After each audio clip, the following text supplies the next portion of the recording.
لیے کہ ہمارے ذہن میں اسلام کا تصور مذہب کا ہے، دین کا ہے ہی نہیں۔ ہم وہی سمجھتے ہیں کہ نماز، ایک تو یہ کہ ہمارے عقائد ٹھیک ہو، نماز روزہ حج زکوٰۃ کا تقاضا ہو، اور کچھ جو ہمارے سوشل کسٹمز ہیں، عیدیں منائے، جمعہ پڑھے، قربانیاں دیا کریں عید الاضحیٰ میں، بچے کا عقیقہ کریں، مردے کو دفنائیں کفنائیں، شادی ہو تو ایجاب و قبول کرائیں، پھیرے نہیں ڈلوائیں گے۔ بھئی یہ ہمارا دین ہے، ہمارا مذہب ہے، مذہب دین نہیں ہے۔ یہ دین کا تصور ہی نہیں۔ ہم اتنے خوگر ہو گئے محکومیت کے کہ دین کی اقامت کا تصور، دین کو غالب کرنے کا تصور ہمارے ذہن سے نکل گیا، ذہن میں ہے ہی نہیں۔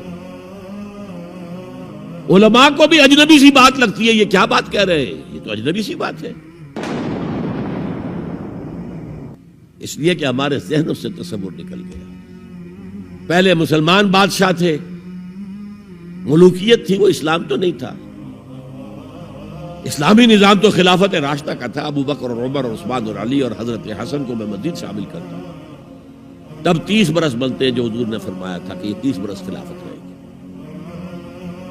بعد میں تو ملوکیت آ گئی، یہ بنو امیہ کے بادشاہ تھے، چاہے خلفاء اپنے آپ کو کہلوائیں۔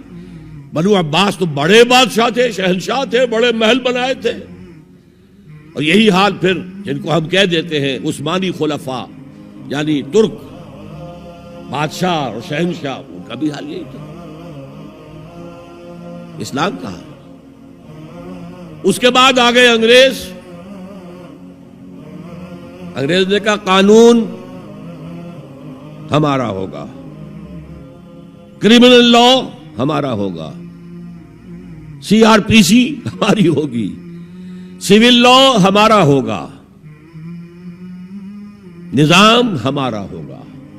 ہاں نماز پڑھ سکتے ہو، روزہ رکھ سکتے ہو، ہمیں کوئی تمہارے مذہب سے کوئی دشمنی نہیں، بلکہ انگریز نے تو بڑی رعایت کی تھی۔ اس نے کہا تھا تم اپنے فیملی لاز بھی اپنی مرضی سے جیسے چاہو طے کرو۔ آج مسلمان ممالک میں سے بھی اکثر نے اپنے فیملی لاز چھوڑ کر یورپ کے فیملی لاز اختیار کر لیے، اور پہلی مرتبہ یہ کام کیا تھا ترک نے، اور یورپ کے اخبارات نے پھر تنزیہ لکھا تھا کہ یہ عجیب قوم ہے، کہتی ہے کہ بہترین قانون ہمارے پاس ہے، اور حال یہ ہے کہ فیملی لاز بھی ہم سے مانگ رہے ہیں، رومن لاز سے اخذ کر رہے ہیں فیملی لاز، یہ ان کا حال ہے، کہتے ہیں بہترین قانون ہمارے پاس۔ تو انگریز کے آنے کے بعد اب ہمارا علماء کا قال اللہ و قال رسول یا مدرسہ چلا لے۔ بہرحال انہوں نے بڑی خدمتیں کی ہیں، اگر یہ نہ ہوتا تو شاید ہمارے ہاں مساجدیں آباد ہی نہ ہوتی۔ کم سے کم علماء نے وہ پوزیشنیں جو ہیں وہ پر کی ہیں، ایک ڈھانچہ جو ہے وہ برقرار رکھا ہے، اس میں کوئی شک نہیں، ان کی خدمات ہے۔ لیکن انگریز نے تو جو بھی تھا صرف اتنی آزادی دی تھی، اسی کو ہم ذہناً ریکنسائل کر چکے ہیں، بس اسلام یہی ہے نہیں۔ اور آج میں آپ کو بتا دوں، امریکہ اور انگلینڈ خاص طور پر، اور بقیہ عیسائی مملکتیں بھی بالعموم، اسلام کے خلاف جو جنگ جاری کر رہے ہیں، اور تیزی کے ساتھ یہ بڑھے گی، اس کا بھی معاملہ یہ ہے کہ مذہب کی حیثیت سے اسلام کے خلاف ان کی کوئی جنگ نہیں۔ جب بش کہتا ہے کہ ہم تو اسلام کے خلاف نہیں، صحیح کہتا ہے، سچ کہتا ہے۔ وہ یہ کہہ سکتے ہیں you have come here, you have purchased churches and synagogues and converted into mosques, did we object? تم یہاں آئے، تم نے چرچ خرید کے مسجد بنا لی، سینیگوگ یہودیوں کا خریدا اور مسجد بنا لی، ہم نے کبھی روکا تمہیں؟ تم نمازیں پڑھتے ہو، ہم نے روکا؟ روزے رکھتے ہو، ہم نے روکا؟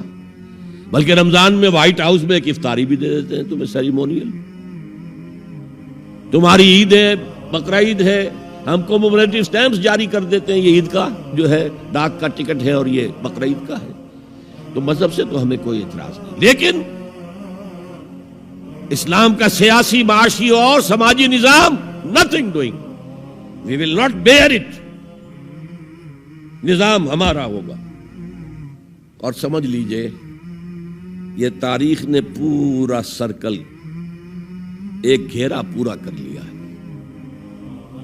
وہ جو مولانا حالی نے کہا تھا، اے خاصہ نے رسول وقت دعا ہے، امت پہ تیری آ کے عجب وقت پڑا ہے۔ وہ دین جو بڑی شان سے نکلا تھا وطن سے پردیس میں، وہ آج غریب الغرباء ہے۔ کس شان سے نکلا تھا اسلام، اور آج بالکل ریورس ہو گیا معاملہ۔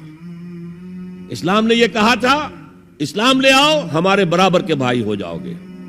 ہم یہ بھی نہیں کہیں گے ہم پرانے مسلمان ہیں، سینئر مسلمان ہیں، ہمارے حقوق زیادہ ہیں، تم نیو کمرز ہو، نو مسلم ہو، تمہارے حقوق نہیں، بالکل برابر۔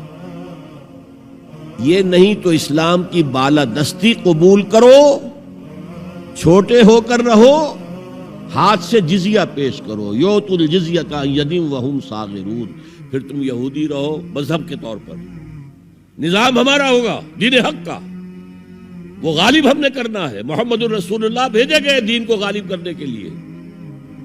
ہمارے اندر طاقت نہ ہو تو کیا کریں، مجبور ہیں، لیکن طاقت ہو اور پھر دین کو غالب نہ کریں تو ہم تو غدار ہیں اللہ کے۔ لہذا کیا کہتے تھے، ایمان لے آؤ برابر کے ہو جاؤ گے، نہیں تو رہو تم عیسائی رہو، یہودی رہو، مجوسی رہو۔ ابھی شروع میں ان تین سے ہی معاملہ تھا نا، لیکن اسلام کی بالادستی نظام ہمارا ہوگا، باقی تم نیچے رہو، اور اگر یہ بھی منظور نہیں تو آؤ تلوار ہمارے اور تمہارے درمیان فیصلہ کرے گی۔ یہی بات تھی کہ نہیں؟ آج وہی بش کہہ رہا ہے نظام ہمارا ہوگا، اس نظام کے نیچے تم رہو، مسلمان رہو، ہندو رہو، عیسائی رہو، کچھ رہو۔ یہ بالکل برعکس کیفیت ہوگی۔ تو آج کا مسلمان جو ہے ان چیزوں سے اس لیے ذہناً غافل ہے کہ حضور کی اتنی تاکیدی حدیث، انی آمرکم بخمس اللہ امرنی بہن بالجماعت والسمع والطاعت والہجرت والجہاد فی سبیل اللہ، کبھی ممبر سے نہ سنائی گئی نہ کبھی سنی گئی، اس لیے کہ یہ اس عمل کا نام ہے جو دین کو قائم کرنے کے لیے۔ چوتھا کام فرمایا